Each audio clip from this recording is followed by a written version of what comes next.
Jordan Henderson. This one's probably for you Liverpool fans more than anybody else. 2 on this subject. 1 now, 1 in about half an hour. Please, if you listen to this, listen to the next one. I think the next one's really important. But on Henderson going today, here's my thoughts.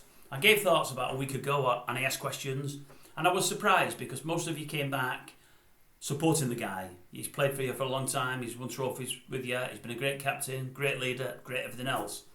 Yesterday, the tide turned just a little bit. I had a couple of people come on and they were really all against him. But I think it was yesterday that it was like finally 100% that he was going to go.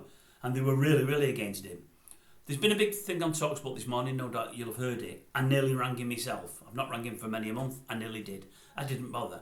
I thought I'd air my views on air because I've got some people listening and this is what I do. I hope you hear this. This is what I think based on what I've heard this last day or so. And I think his Alex Crook was spot on TalkSport this morning. I didn't know how vocal a supporter of LGBTQ plus what Henderson was. I knew he was a supporter. I didn't know how much of a supporter.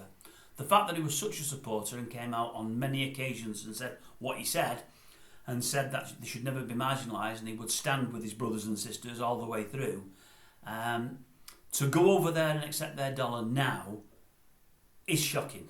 It is shocking. Whether you're a Liverpool fan or not, whether he's won trophies or not, it's shocking.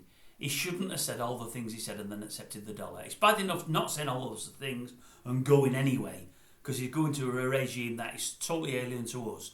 Thoughts completely different to ours. A regime that's oppressive, that doesn't let people be themselves, and it's wrong. But because he said as much as he said, he should not have gone. The big thing that I've taken from it all today, because I heard something else today, I think it was on TalkSport, I think he's going to be the greatest paid player in Great Britain.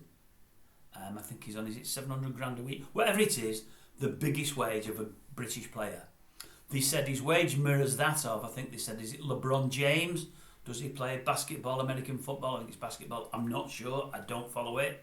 And Rory McIlroy. I thought to myself, well, they're the leaders in the field. Yet Rory's struggling for another major, but he always wins 1 or 2 golf tournaments per year. He's been close the last couple of times in majors. He's a fantastic player. He's one of the best golfers in the sport because I follow golf pretty intently. He's won plenty over the years. As I say, he wins a tournament almost every year or two. He's brilliant. He's really, really good. Is Jordan Henderson as good in his sports as they're in their sports? Nowhere near. Not even close. What golfer would have put with Jordan Henderson at the same kind of level? Peter Ullane, I think his name is, an American.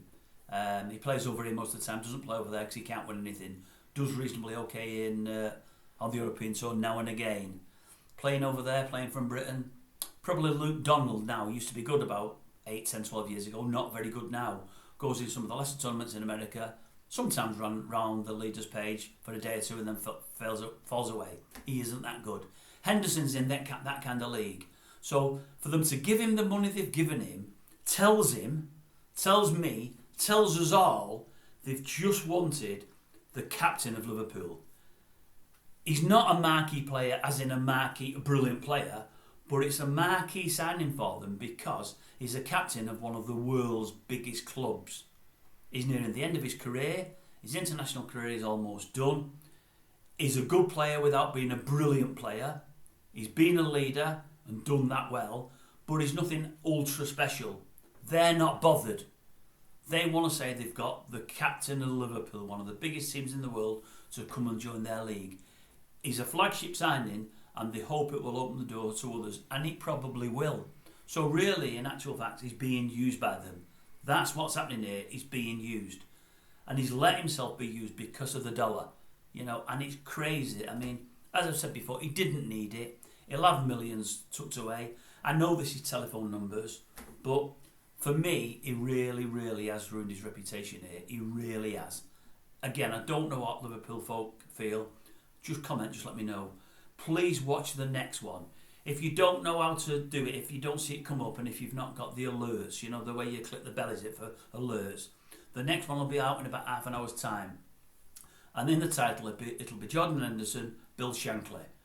Because I've got a couple of questions for yourselves, Liverpool fans. So it'll be great for all Liverpool fans over 50, or any Liverpool fans under, say, 40, who come from a Liverpool supporting family, whose dad might have supported Liverpool many years ago, or probably still does.